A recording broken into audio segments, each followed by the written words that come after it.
At about 9:30 on the evening of the 7th of May 1987, in a farmhouse on the back road between Cappagh and Galbally in County Tyrone, Jim Lynagh read a folded note that one of his own intelligence men had brought him from Belfast. The note told him that the Loughgall job was compromised. The British knew. The brigade had been penetrated. Pádraig McKearney was at the table opposite, so was Declan Arthurs. Lynagh read the note. He did not pass it to McKearney. He put it on the fire. And then he said, in front of 7 men who would all be dead by 7:30 the following evening, "It's military. It goes." The scene, as described, is reconstructed. The dialogue is not in any inquest, any memoir, any contemporary newspaper. It is one of the things people in East Tyrone said afterwards, in the months and years that followed, about the kind of man Jim Lynagh was, and the way he is said to have made decisions in the days before the operation that killed him. The documentary record establishes only this, that the active service unit of the East Tyrone Brigade of the Provisional IRA were billeted across multiple safe houses in the area from Tuesday the 5th of May.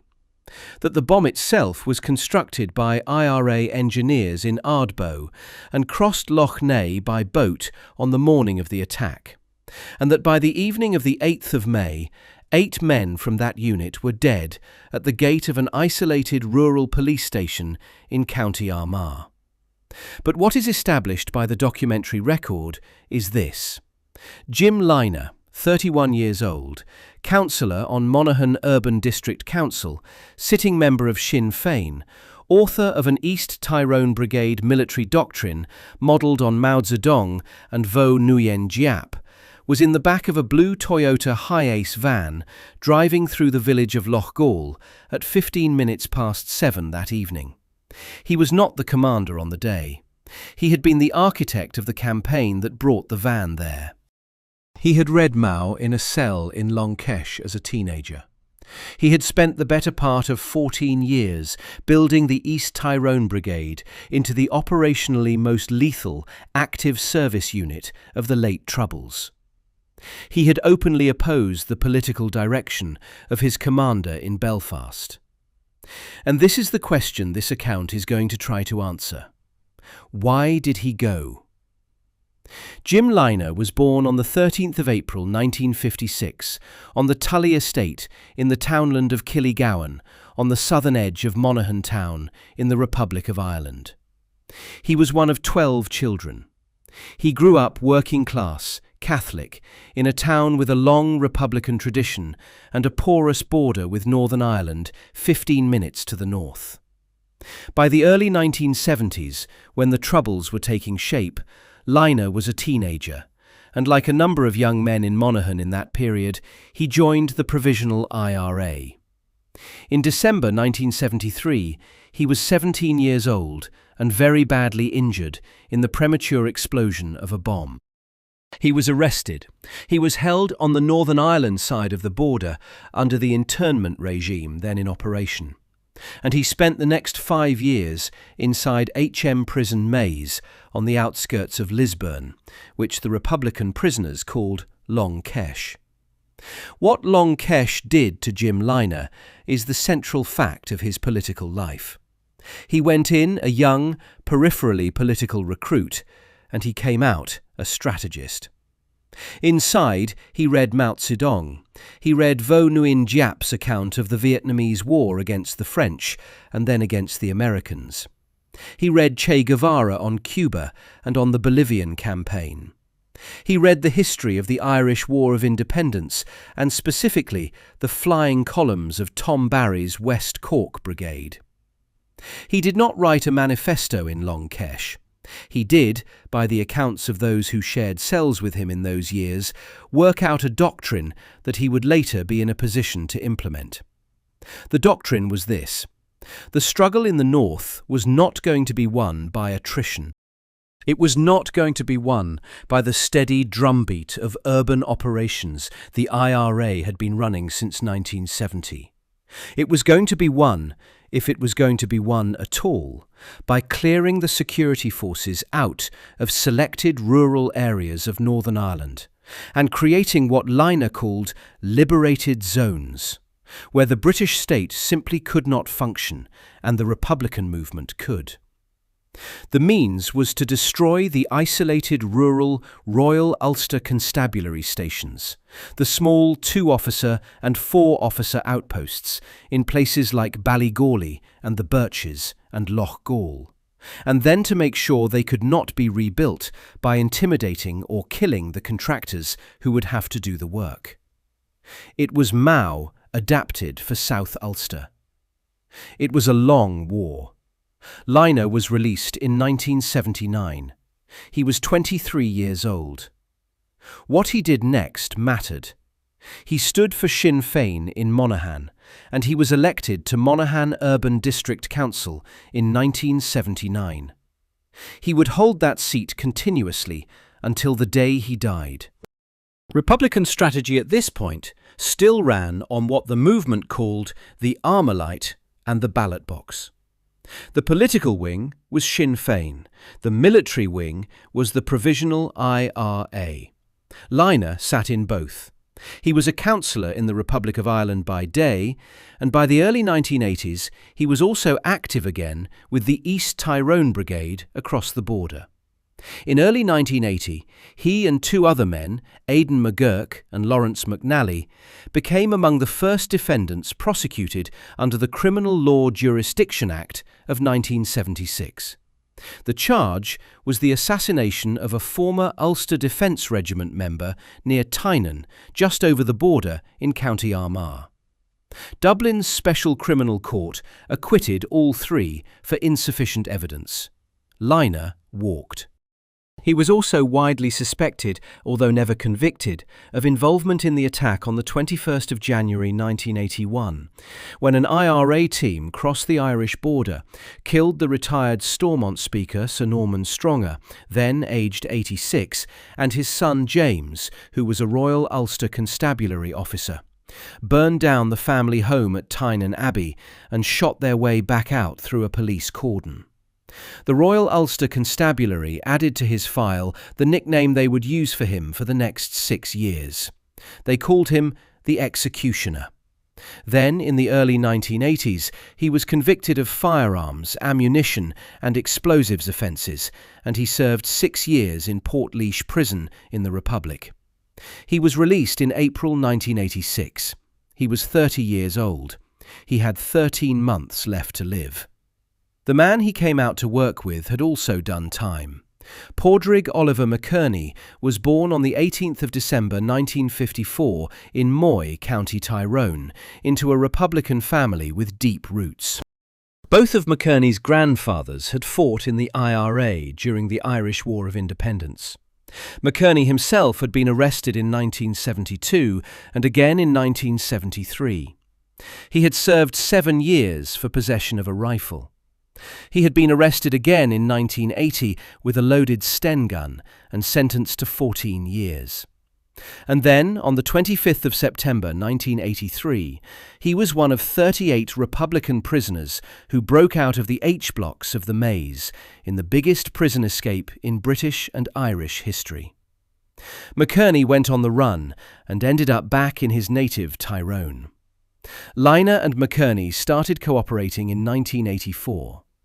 By the time Lynagh came out of Portlaoise in 1986, McKearney was already operating in the East Tyrone Brigade. The brigade's commanding officer was Patrick Joseph Kelly, a man who had taken over the brigade in 1983 and was implementing precisely the kind of campaign Lynagh had spent 5 years in Long Kesh designing. This is the point at which Lynagh's doctrine moves from theory into operations. From late 1985, the East Tyrone Brigade began doing what nobody else in the IRA was doing at scale. They attacked the isolated rural RUC stations. On the 7th of December 1985, at 55 minutes past 6 in the evening, 2 East Tyrone Brigade active service units, commanded by Patrick Kelly, hit the Royal Ulster Constabulary Barracks at Ballygawley. The 2 guards at the entrance were shot dead in the first burst of automatic fire. Their names were Constable George Gilliland and Reserve Constable William Clements. The assault team was armed with AK-47s and AR-15s. The bombing unit detonated a 100-pound device. The base was wrecked. The IRA team got away. 8 months later, on the 11th of August 1986, the same brigade hit the RUC base at the Birches, a few miles northeast of Portadown. The base was unmanned. A young Republican volunteer named Declan Arthurs, who had grown up driving farm machinery on his family's land in Galbally, drove a stolen JCB digger with 200 pounds of explosive in its bucket through the perimeter fence. An assault team raked the building with automatic fire. The bomb went off. Most of the base was destroyed. The blast was big enough to take the roof off a pub across the road. 3 civilians were injured. About 35 Republicans had been involved in the operation in some role, from planning to lookout to getaway. The armed team escaped by boat across Lough Neagh, evading the British security force roadblocks that had gone up within minutes of the attack. Mark Urban, in his 1992 book Big Boys Rules, called the Birches the blueprint. It was. The template was now established. JCB digger, 200-pound bomb, diversionary attack elsewhere to draw the security forces. Strike in the early evening, get out across the loch. Between the start of the campaign in 1985 and the end of the campaign in May 1987, the East Tyrone Brigade damaged or destroyed approximately 33 security force facilities in County Armagh and County Tyrone. The brigade was not large. It was operating in a stretch of countryside about 30 miles across. And in 18 months, it had effectively rendered isolated rural policing in its area of operations close to non-viable. This is what the British called the third phase. The Republican movement called it the strategic defensive. Whatever you called it, it was a war for the small police stations of mid-Ulster, and Jim Lynagh's brigade was winning it. But there was a problem. The problem was a man Lynagh had known by reputation since the late 1970s. His name was Gerry Adams. By 1986, Gerry Adams was 4 years into a project that would, by the end of the century, deliver the Provisional Republican movement out of armed struggle and into a power-sharing executive at Stormont.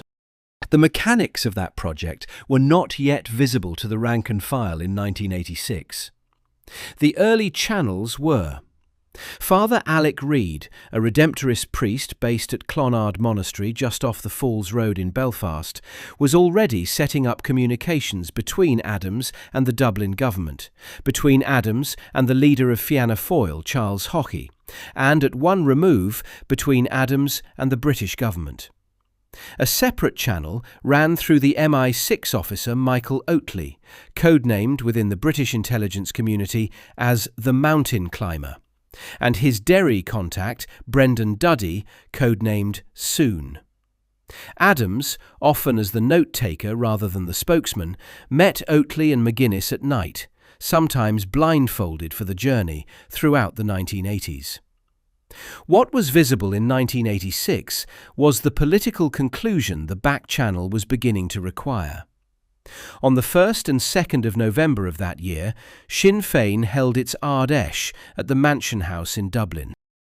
The central motion on the agenda was Motion 162, which asked the delegates to end the policy that Republicans called abstentionism.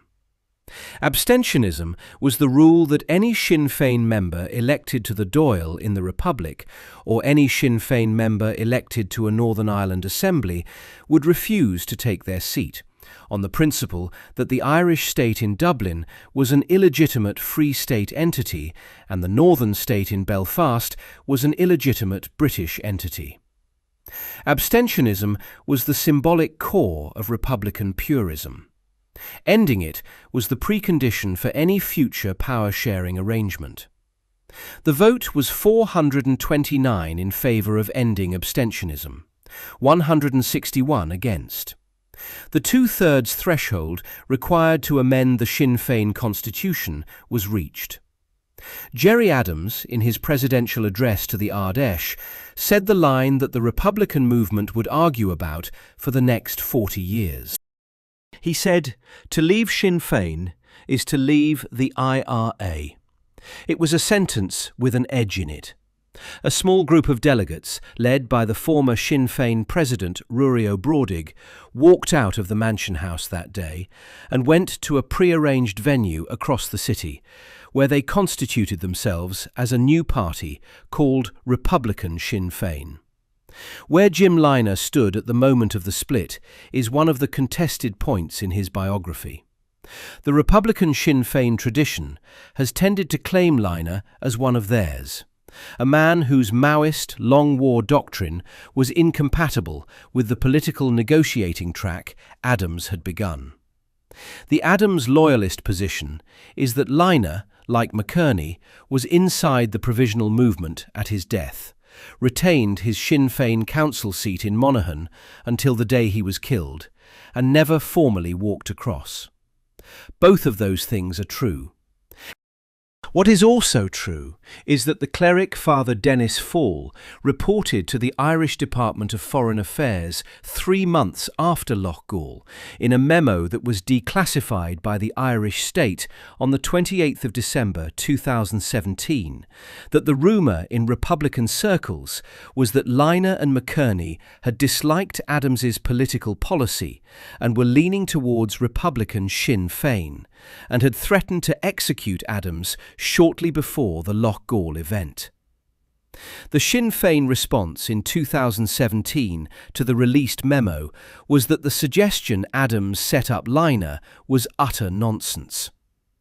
Adams himself declined personal comment. Father Fall, who died in 2006, was a known hostile source to the Adams leadership, having clashed with them publicly during the 1981 hunger strikes. The journalist Ed Maloney has pointed out that Fall and the Adams leadership had been at daggers drawn for 6 years by the time Fall passed the memo, and that Fall was therefore predisposed to credit any rumour that was hostile to Adams. The memo is what it is. It is one cleric's report of what was being said in Republican circles 3 months after 8 men died at the gate of an RUC station. It is not evidence that Adams set up Loughgall. It is evidence that within 3 months of Loughgall, the people who knew Jim Lynagh were already saying that he had been on a collision course with the man in Belfast, and the collision had finished at Loughgall. But you do not need the Fall memo to establish the collision course. You only need the doctrine. Lynagh had spent 14 years building toward a long war that would end with the British state withdrawing from rural Ulster under sustained military pressure. Adams had spent 4 years building toward a negotiation that would end with the Republican movement inside the institutions of the northern state. The two trajectories could not coexist. One of them was going to have to lose. In the spring of 1987, the East Tyrone Brigade was preparing to do the Birches operation again, this time at Loughgall in County Armagh. Loughgall RUC station was a small, part-time facility, manned only by a handful of officers, normally closed by early evening. It was structurally identical to the Birches and to Ballygawley. The plan was the same plan. JCB, £200 bomb, assault team, get out. What was different at Loughgall was that on the other side of the line, the British intelligence picture had matured. The question of how the British knew is, even today, the most contested operational detail of the entire Northern Ireland campaign. Mark Urban, in Big Boys Rules, declined to identify a single source and attributed the breakthrough to a convergence of surveillance and signals intelligence. Other accounts have argued that the first indicator came from a Royal Ulster Constabulary Special Branch informer in Monaghan Town, who tipped the RUC that Lynagh had moved across the border to a safe house in Coal Island in the days before the operation. The undercover surveillance unit of the British Army, 14 Intelligence Company, known to its own people as the Det, had cars and watchers on the back roads of East Tyrone in those days. The Republican movement's own subsequent internal investigation, looking for an informer it believed to be among its own people, would later be told, by certain accounts, that the informer, if there had been one, was probably dead in the ambush already. Whether the East Tyrone Brigade knew it had been penetrated by the first week of May 1987 is what cannot be cleanly established. The Ireland's Long War reconstruction notes that locals in the village of Loughgall had noticed an unusual drop in British patrols beginning on Wednesday the 6th of May, 2 days before the attack. That observation was made after the fact. There is no contemporaneous documentary record of an IRA intelligence cell in Belfast warning the brigade on the night before. There is no contemporaneous documentary record of a meeting in a farmhouse between Cappagh and Galbally on the 7th of May. There is, however, a long and consistent oral tradition in East Tyrone that Lynagh, in those final days, believed something was wrong and chose to go anyway. Which brings the account to the 8th of May 1987. The bomb had been built by IRA engineers at a workshop in Ardboe on the western shore of Lough Neagh. The device was a 200-pound mix based on commercial explosives and Semtex. The fuse was approximately 40 seconds. On the morning of the attack, the bomb crossed Lough Neagh by boat. Around 2:30 in the afternoon, a JCB digger was hijacked from a Republican sympathetic family near Dungannon. Approximately at the same time, a blue Toyota Hiace van was stolen for the assault team. The bomb was transferred to the bucket of the digger. The men assembled. Patrick Joseph Kelly, the commander of the East Tyrone Brigade, was 30 years old. Pádraig McKearney was 32. Jim Lynagh was 31. Gerard O'Callaghan was 29. Eugene Kelly was 25. Tony Gormley was 24. Declan Arthurs was 21. Seamus Donnelly was 19. Arthurs drove the JCB, with Gormley and O'Callaghan on board as armed escort. Eugene Kelly drove the van. Patrick Kelly sat in the passenger seat. In the rear of the van were Lynagh, McKearney and Donnelly. Lynagh was not the man who drove the digger. He was not the man who drove the van. He was a passenger in the back, with the brigade strategist's place in the vehicle, while the operational commander, Patrick Kelly, rode in the front. This matters because the brief that began this account had Lynagh driving the lead vehicle, and the brief was wrong. And the documentary record is unambiguous.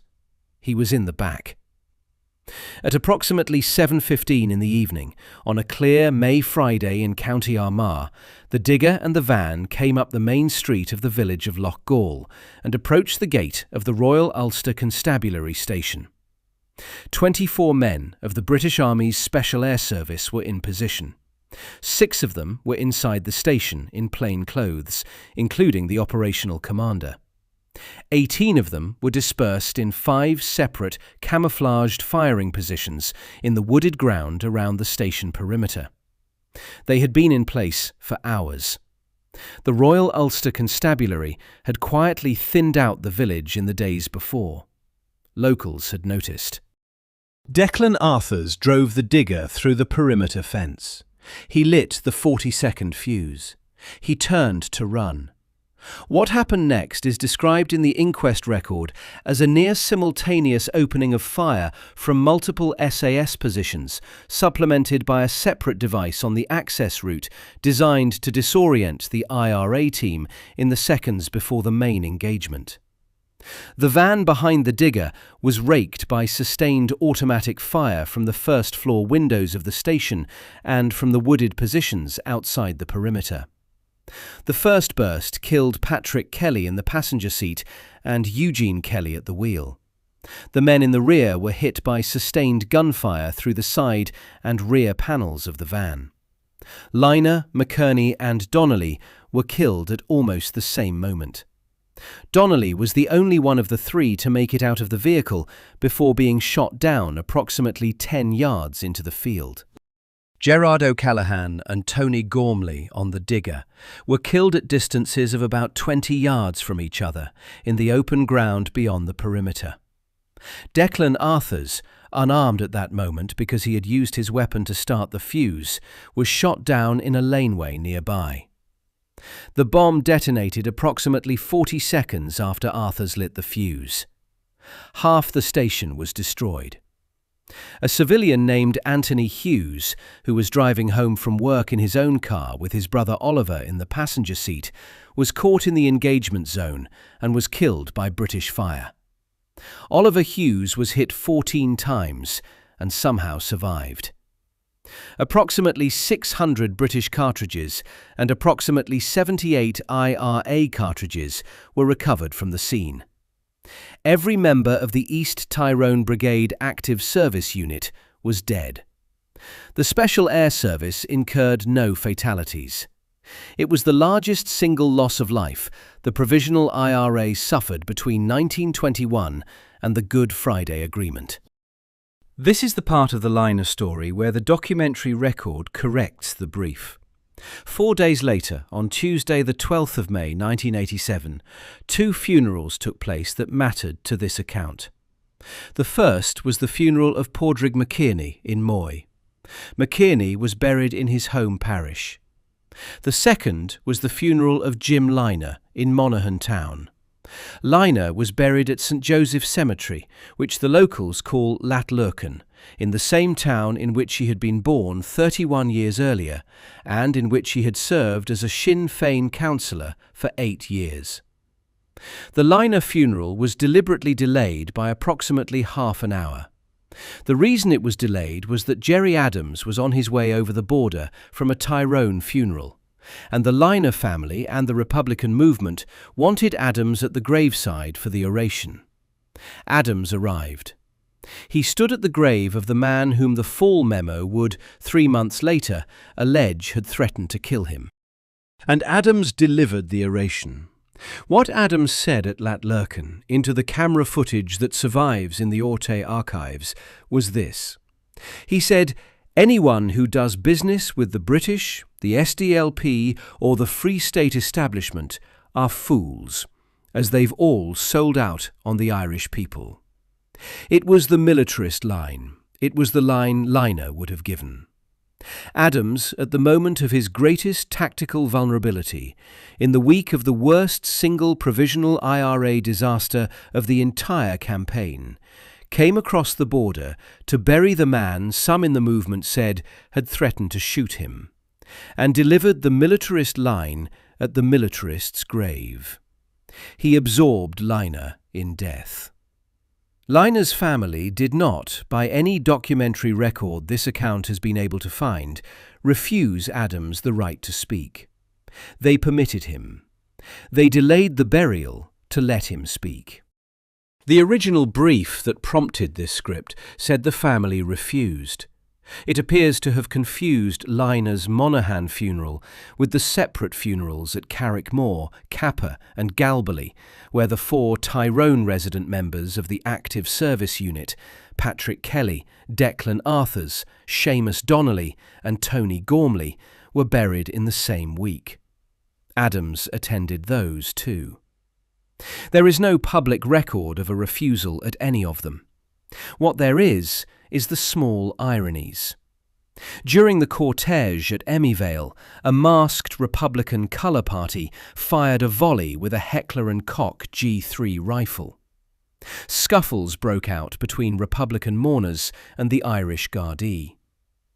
20 years later, in 2007, A stone memorial to Lynagh and McKearney was unveiled on the R186 road at Drumfurra in County Monaghan, approximately 850 metres from the border.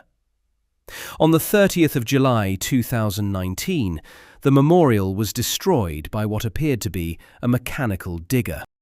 The Republican movement believed it was loyalist action. The unsigned plaque had read, in Irish and English, Volume James Lynagh, Volume Pádraig McKearney, Irish Republican Army, died in action the 8th of May 1987. By every account, this script has been able to consult, the East Tyrone Brigade as a coherent operational structure did not survive the loss of Patrick Kelly, Pádraig McKearney and Jim Lynagh on the same evening. The brigade was reconstituted in the years that followed and continued to mount operations through the early 1990s. But the doctrine that Lynagh had spent 5 years in Lough Neagh designing and 4 years in East Tyrone implementing was over. The campaign of attacks on isolated rural RUC stations ended at the gate of Loughgall RUC station on the evening of the 8th of May 1987 in the first sustained burst of fire from a British Army Sanger position. After Loughgall, there were a small number of further mortar attacks on stations, but no more JCB and bomb assaults of the Birches pattern. The Royal Ulster Constabulary's Mid-Ulster network survived. The British presence in rural Northern Ireland was not driven out. Lynagh's doctrine, on the evidence, did not work. What happened next, on the political track, is the part of the story that decides how to read Jim Lynagh. Gerry Adams's project, the one Lynagh had opposed, ran on through the late 1980s and into the 1990s. Father Alec Reid's channels deepened. The Hume-Adams talks began in 1988 and continued in fits and starts through the next decade. The IRA ceasefire was declared in 1994 and renewed in 1997. The Good Friday Agreement was signed in April 1998. Decommissioning began in 2001. Sinn Féin entered the Northern Ireland Power Sharing Executive at Stormont. Martin McGuinness, who had been beside Adams at the Ardèche abstention vote in 1986, became Deputy First Minister of Northern Ireland in 2007. He stood in the chamber in the Stormont building exactly 30 years after the December evening at Ballygawley, when the East Tyrone Brigade had begun its campaign to make rural Northern Ireland ungovernable. Gerry Adams, the man Lynagh's brigade had marked as the strategic problem, became one of the architects of the long retreat from armed struggle into constitutional politics. What Jim Lynagh would have made of all of that is not knowable. The documentary record does not extend past the 8th of May 1987. But the doctrine that he wrote is knowable. He believed that armed struggle was the only available lever that could move the British state. He believed that negotiation under conditions short of British exhaustion would deliver only the institutional absorption of the Republican movement into the northern state, which is to say, the long defeat of the project he had given his life to. He believed his commander in Belfast had quietly decided to take that defeat and call it a settlement. And he believed that the only response to that decision was to keep fighting, because the fight had a logic of its own, and the alternative was the absorption he had spent 14 years trying to prevent. He was, on the evidence of what happened next, wrong about the strategy. The British state was never going to be driven out of rural Northern Ireland by JCBs and £200 bombs. The doctrine did not scale, and the security forces, once they had the operational picture, were able to dismantle the most effective active service unit in the campaign in a single evening in May 1987, without losing a man. But on the betrayal, on the strategic absorption of the militarist faction into a negotiating position they had refused, on the question of whether the provisional movement had, in the autumn of 1986 and through the spring of 1987, made the political decision to lose the war and call it victory? On that question, Jim Lynagh was, by the documentary record of the next 30 years, correct. Jim Lynagh believed that his commander in Belfast had decided to lose the war and call it victory. He believed that the only way to prevent that was to keep fighting it.